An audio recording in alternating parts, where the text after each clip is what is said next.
Yes, ubwo neza kandi cyane uyu nta wundi ni Emile Mwami trainer speaker mentor. I love you so much. Nkibisanzwe iyi ni Wise Dream Pro. Beke shuwa ko wakoze subscribe kandi wakoze like ndetse ugashyangiza n'abandi inshuti abavandimwe ibijyanye n'ibyo dukora hano kuri Wise Dream Pro. Tubibutsa ko tuvuga ku bintu bitatu gusa n'ubuzima, ubukungu ndetse na network marketing. Tumaze tuvuga ko twavuze ubuzima dushyiraho ubukungu, ariko uyu munsi nyemerera tuvuga ku kintu cyitwa network marketing. Ese koko mu by'ukuri what is a network marketing? Birebye neza, network marketing it is a model of business. Ni model ya business iriho kandi mu by'ukuri ishobora kuba yakujya ikorerwamo ubucuruzi mu buryo bumwe cyangwa se ubundi, ariko nanone ikaba itanga opportunity, itanga amahirwe y'uko wowe itakugira umukozi ahubwo ikugira umupartenere cyangwa se umufatanya bikorwa. Hano nakubwira ngo ni free industry, ni industry iri free, ni industry umuntu wese ushobora kuba yakwisanga ukaba yamugirira akamaro. Kubera iki kintu ndege mbivuga, umwaka wa 2017 namenye network marketing nta buzima bwari bworoshye, bwari tough. Reka kamubwiza ukuri ngo naje kwimenya deni njyamo kuko nayimenye ndi umucuruzi w'imigati mu mujyi wa Muhanga. Kubera ko itareba icyo ukora, amashuri ufite, amafaranga ufite, ireba gusa ikintu ushaka, yatumye mva mu bijyanye no gucuruza imigati, ikarito y'imigati mu mujyi wa Muhanga no muzungu zaje. Deni muri network marketing ubuzima bwarahindutse. Niba byakorwa nawe byashoboka. Niba ubuzima bwanjye bwarahindutse bivuye muri gucuruza umugati mu mujyi wa Muhanga, nawe birashoboka kandi cyane. It's up to you, you have to choose. Umunsi tugiye kuganira ku biki byiza cyane biryoshye kuri network marketing. Tugiye kuganira naho ese network marketing first of all twamaze kumenya niki, twamaze kumenya ko ari business model. Turaza kuganira naho abantu bakora cyangwa se binjira mu mwuga wa network marketing nibande. Tuze no kureba ni gute winjiza amafaranga muri network marketing, bica hehe, ukora iki. Tuze no kureba nanone usabwa iki kugira ngo mu by'ukuri ukora amafaranga menshi muri network marketing, kuko tugira abantu benshi bakora no mwuga ariko abamusanga ngo ni bya bindi bizana abantu narahiye banekeye umutwe. Ntabwo network marketing ari icyo ngicyo, oya, ahubwo network it is a network, it is a business, it is a model of business iri uko iri. Turaza rero kubira hanyuma reka tubanze dore tubere ku kambere, tujya ku kakabiri ko kaduka twakarangije. Twamaze kumenya network marketing niki, it is a business model aho ibicuruzwa bishobora kuba byava ku ruganda direct bikagera ku bantu babikeneye n'undi biciye mu bantu ariko bidaciye muri za channel zindi zose dusanzwe tuzi. Rero icyaka turaza kurasa none abantu batatu bashobora kuba bakora bakwibona muri network marketing. Abo ni bande. Number 1, reba hano wandika umuntu ashaka gukora muri network marketing ngo bita product user.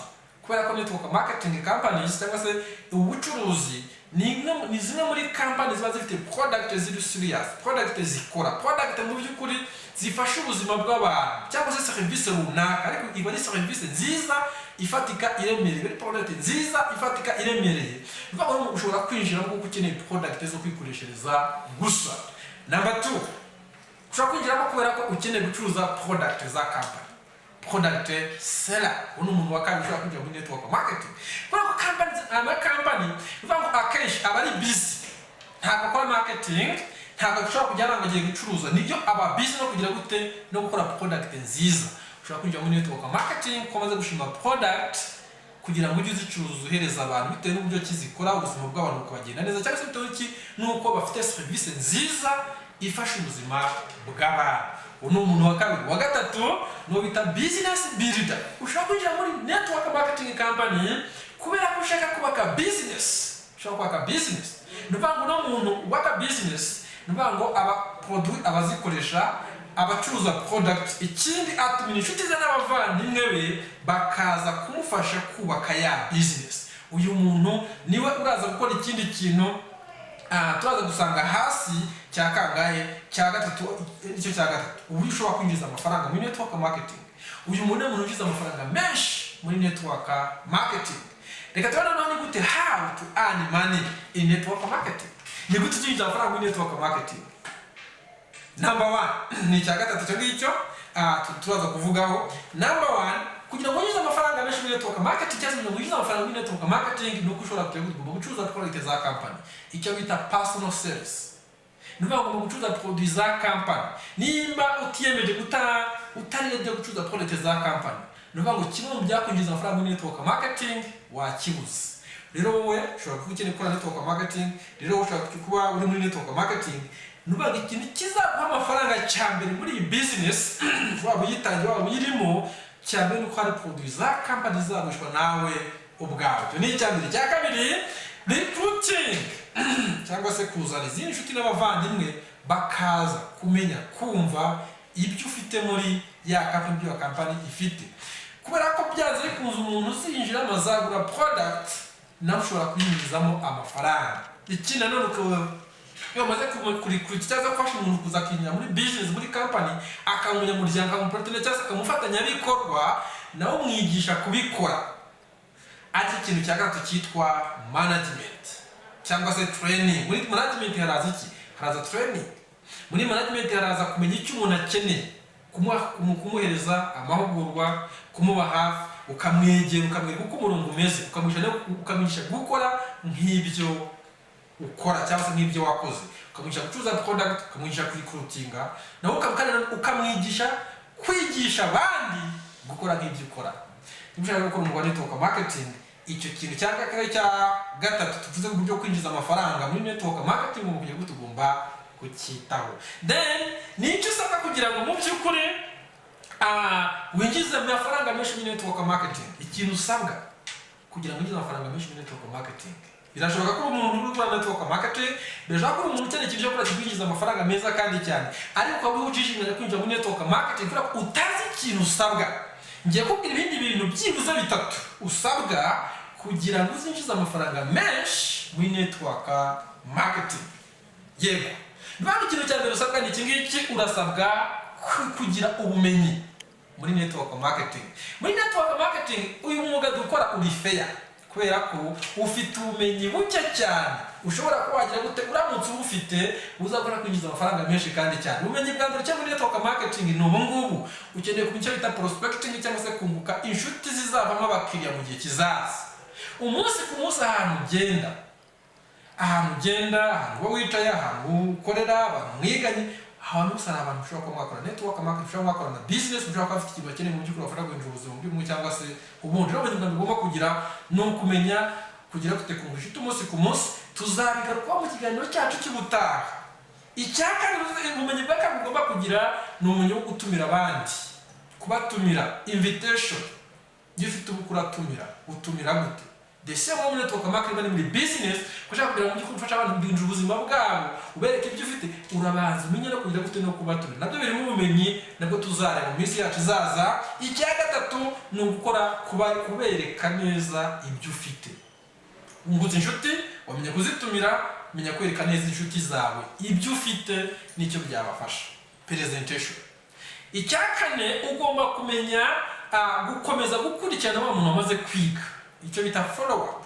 Umuntu wamaze kwiga business opportunity yawe muri network marketing, ugomba kumenya kugira ubumenyi bwo kugumana nawe umunsi ku munsi.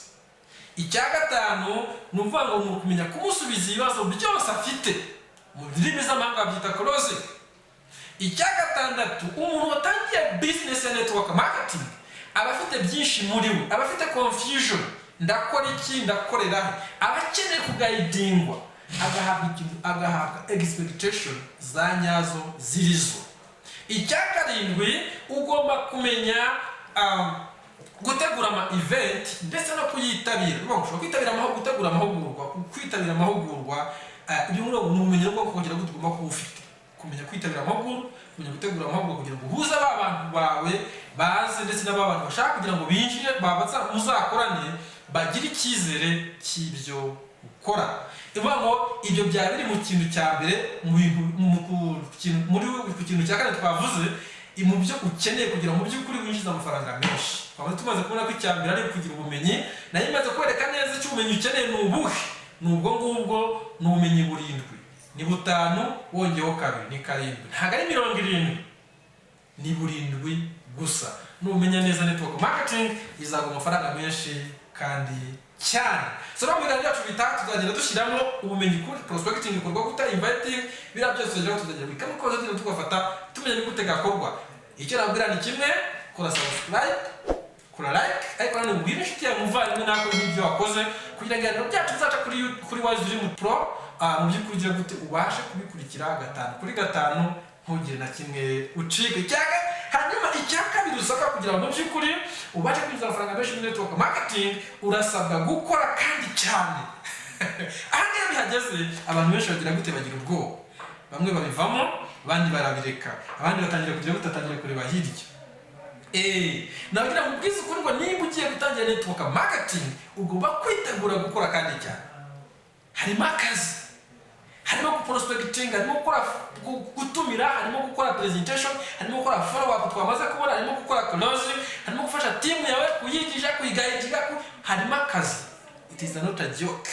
Niba ujya gutangira network marketing, ikintu cya kabiri usabwa mu byo ugomba gusabwa kindi, urasabwa kwitegura, urasabwa mu by'ukuri kugira gute, kuba ready yo kugiye gukora kandi ugakora cyane. Nuba ukaba serious mu kazi ugiyemo, ukamenya neza ko ari business utangiye yaba miliyoni menshi cyane. No ko ari business miliyoni menshi cyane ngiye gutangira, ugomba gushyira niki, ugomba gushyira imbaraga zawe kandi cyane. Icya gatatu usabwa ari cyo cyane mu byo ugomba gusabwa, urasabwa kwihigiye, kwiha igihe. Network marketing ni byo uzatera imbere, network marketing ni birimo amafaranga, ariko kugira ngo uyabone muvandimwe wanjye, niba ugiye gutangira network marketing, niba utangiye network marketing, niba uyirimo cyangwa se simbizi imyaka uyimazemo, ariko ikindi kintu usabwa nanone urasabwa kwiha igihe runaka kugira ngo ibyo ushaka muri uyu mwuga, ibyo ushaka muri industry, ibyo ushaka muri free industry ubashe kubibona. Kubera iki? Network marketing, it is a business, it is a business of the people who have not money but they need them. Network marketing ni umwuga abantu badafite amafaranga ariko bagize gute, bayakeneye. Hagati rero kuba ushora amafaranga make no kugira ngo uyagire, ikintu kirimo ni kimwe, harimo gukora cyane. Abantu benshi bageze mu gukora cyane bahita basubiza iki, basubiza umugongo inyuma, bagatangira kubitinya kubera ko harimo izo mbaraga zo gukora cyane. Ngibyo ibyo ngira amabwiriza uyu munsi kujyana network marketing byari ibyo ngibyo. Nkubwira ko mu by'ukuri ushaka kuhamenya network marketing yanyu wakorana nayo, nyabona ushobora kutubaza, ushobora kutwandikira kuri nimero yacu 0789830900. Dukora kuri chic, ukaza ukadusura tukaganira byimbitse, twaguha ubumenyi, twaguha mentorship, tukagutraininga nawe ukaba umusozo muri mu kandi kwinjiza amafaranga menshi kandi cyane. Guys, I love you so much. See you happy day.